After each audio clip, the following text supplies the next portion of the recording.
What's going on, everybody? Welcome into episode 31 of the MudWatch Sports Podcast on this Monday, December 16th, 2024. I'm your host, Zach Malamud. Before we get started today, please subscribe below. Follow all of my social accounts. Let's get things going with some NFL talk, and both New York teams were in action this weekend. Let's start off with the New York Jets as they were victorious for the first time in a long time. Jets grab a 32-25 win against the Jacksonville Jaguars down in Jacksonville, and the Jets move to 4-10 now, get their fourth win of the year. Jacksonville falls to 3-11. But I think the big story of this game for the Jets is that the pairing of Aaron Rodgers and Davante Adams was absolutely on point in this one. Rodgers, 16 of 30, 289, and 3 touchdowns. Not a crazy completion percentage, but the yards and the touchdowns is what you're looking for, plus the fact that not many turnovers in this one. Then you look at Davante Adams, his star wide receiver. The reason he brought him in was because of that partnership. 9 receptions, 198 yards, and 2 touchdowns for Davante Adams. What a day it was for him, and an all-time performance between the two of them. Then you look at this Jets defense that, a lot of people were counting out and saying, the expectations from last year to this year completely dropped, and the Jets did not play well enough in the first couple of games. And to start this season on defense, I thought they were okay in this one. Yes, they let up a fair amount of yards, but they got the turnovers, 2 interceptions. They get the big takeaways, and that's the difference in the game. Of course, Jacksonville had the chance to go down and tie it after the Jets scored with a little bit of time left. I know there's an argument right now that the Jets should have needed and gone for the field goal. They're 4-10. Well, at the time, they were 3-10. You're 3-10. You go for the touchdown, and you rely on your defense. You put points up on the board. If Jacksonville somehow comes down the other way and scores, then you give them credit and say, all right, well, credit to you. And obviously the Jets go to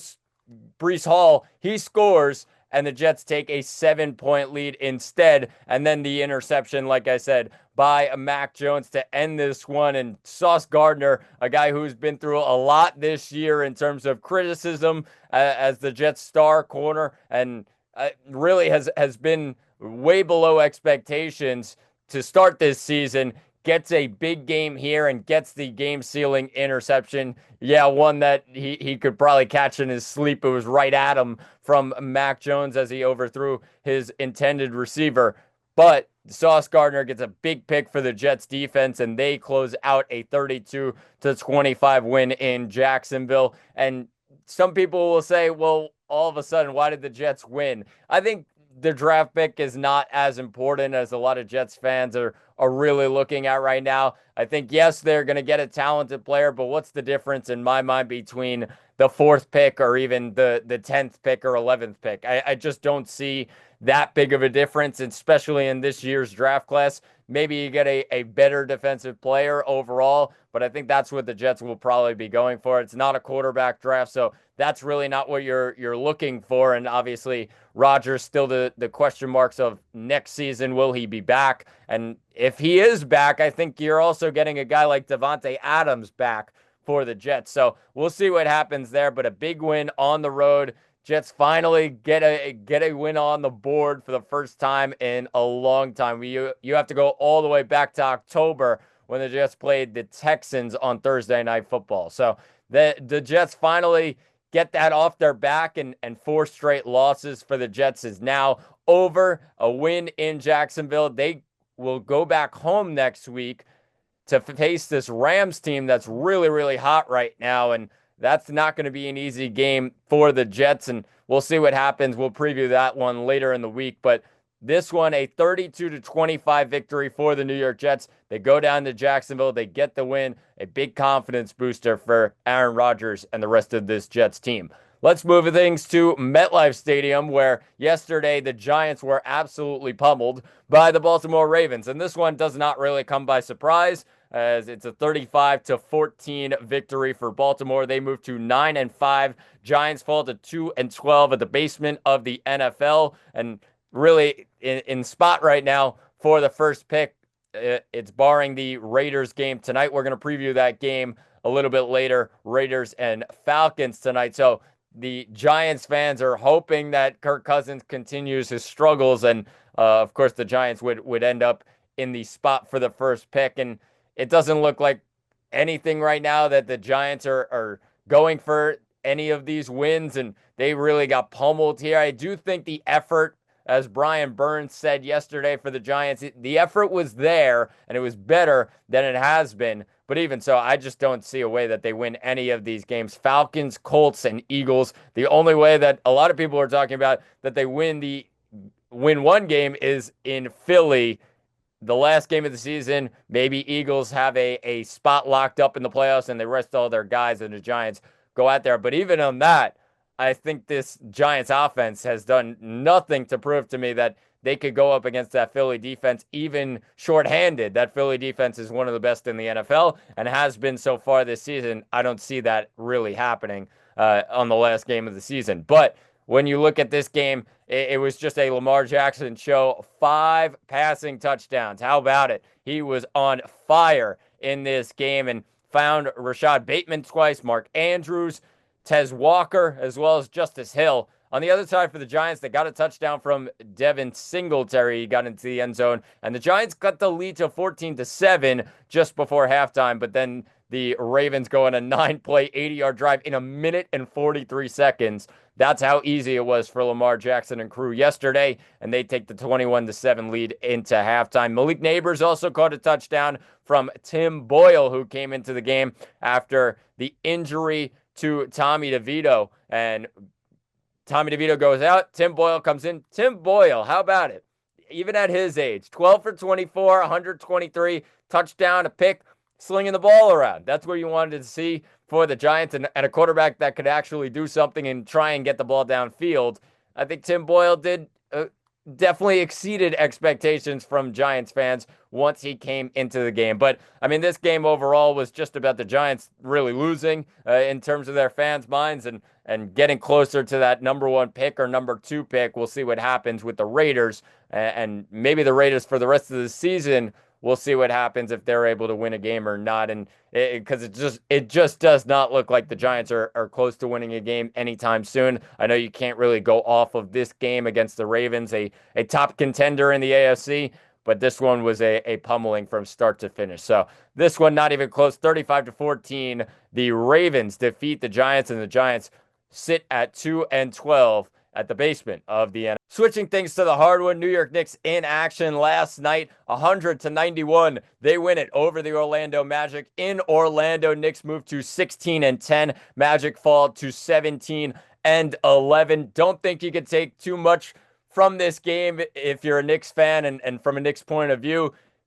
Orlando on the other side without Franz Wagner as well as Paolo Banchero for this one. They had Jalen Suggs really leading the way, but he really struggled. 4 of 19 from the field, only 9 points on the day. You know it's a different Orlando team when they have Mo Wagner and Tristan da Silva as the 2 leading scorers. Mo Wagner, how about off the bench?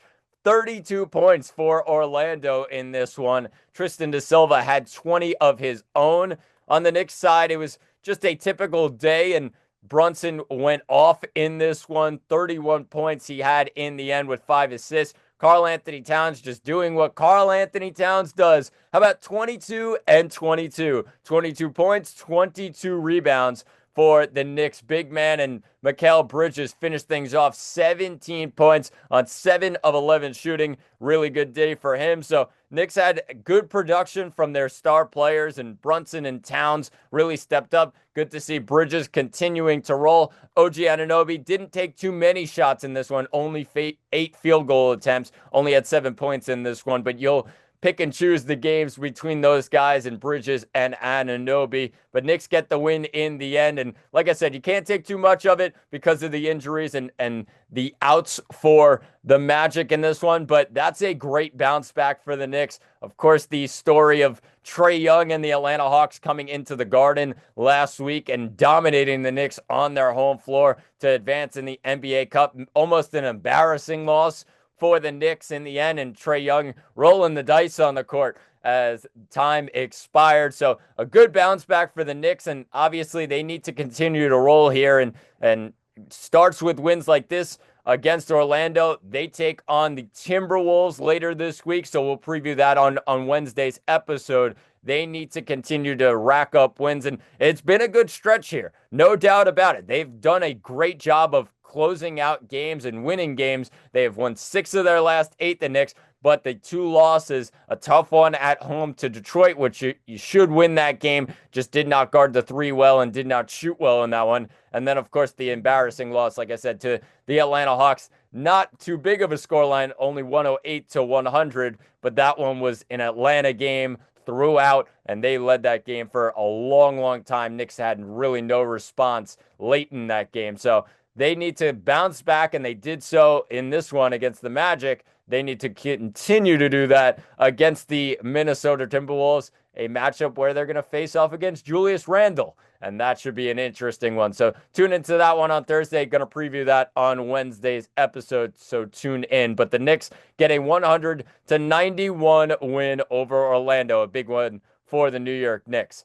And let's finish things off today with a Monday Night Football preview. 2 games today, a doubleheader on Monday Night Football. What a treat in Week 15. Let's start off with the first game. The 4-9 Bears traveling to Minnesota to take on the 11-2 Minnesota Vikings. This one taking place at 8 o'clock. And the Vikings come in as 7-point favorites. Total sitting at 43.5. Big story about this game. Vikings clinch a playoff berth officially after Seattle's loss to Green Bay last night. However, the Vikings still a long way to go in terms of playoff implications, as they will then take the tie in the NFC North with a win today. Obviously, Detroit losing to Buffalo on Sunday, and Detroit falls to 12-2.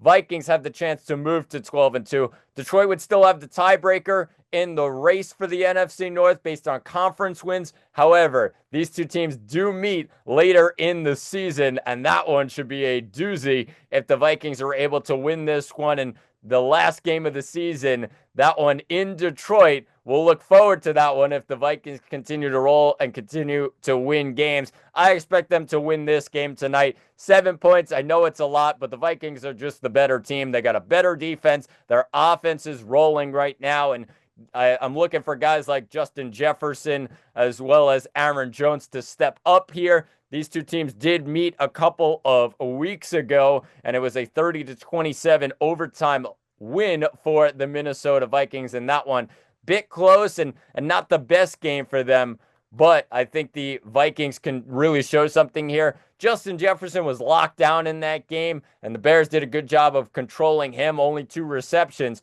However, I do think this one is going to be different, and the Bears have just struggled recently to contain those top wide receivers that they're going up against, and I think Jefferson could bounce back from that performance a couple weeks ago and make it right here. Jordan Addison's been red hot for the Vikings as well, so looking for him to have an impact. I think this one should be a good game, but I do think the Vikings cover the 7 and really control this game throughout.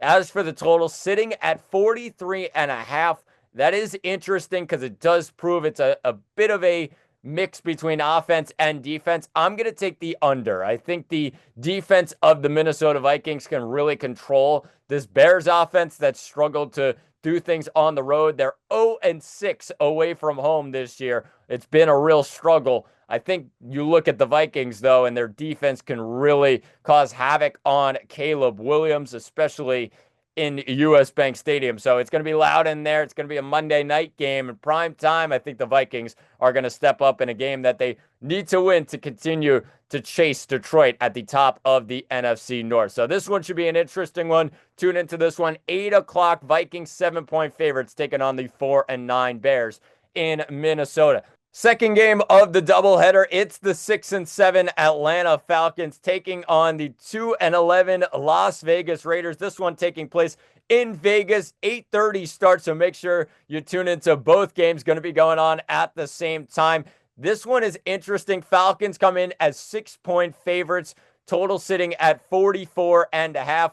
And yes, it's a bit difficult to sit here and say, how in the world are the Atlanta Falcons with how bad they've played in their last 4 games, 4-game losing streak. How are they 6-point favorites? Well, that just tells you how bad the Raiders are. They're at the bottom of the NFL. If they lose this game, they're back in the number 1 slot for the number 1 pick. Obviously tied with the Giants, they would be, but they would have the tiebreaker.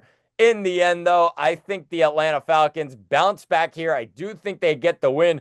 I'm going to pick the Vegas Raiders to cover this game. They are going to be without some guys, and Max Crosby already ruled out for this one. I do think it comes down to who's going to be the quarterback for the Vegas Raiders in this one. Aiden O'Connell is questionable. We'll see what happens with him. If he does not go, it's going to be Desmond Ridder in for the Raiders at quarterback. And obviously, O'Connell, the knee injury from last week, it's going to come down to pregame warmups they're announcing, and we'll see what happens there. That'll decide whether he plays or not tonight. If he does go, I think the Raiders have a chance to cover on their home field. That's just how bad the Falcons have been, and offensively, they need to figure it out. I do think guys like Bijan Robinson and getting him the ball is important here. You don't have to put the ball in Kirk Cousins' hands too much, and probably a game that you're not going to trail too much in this one on the road in Vegas. And with how Vegas's offense has been rolling, they've kind of been back and forth, but based on the quarterback situation, we'll see what happens. I don't think it's going to be a tough game for Atlanta here, and I think Vegas is not going to put up too many points. I don't think the Falcons would put up too many points either. So why not? First game, I went the under. Second game, why not? Let's go the under here. 44.5 it's sitting at. I just think the defenses of both of these teams have, struggled, but the offenses, I think, have been worse. So I don't think a lot of points in this one, and I think the Falcons, like I said, win it. I do think Vegas covers the 6, keeps it closer than that 6 points. I think that's a lot to give this Falcons team that's really struggled over recent weeks. So we'll see what happens. 8:30 start for this one. 6-7 Falcons, 2-11 Raiders.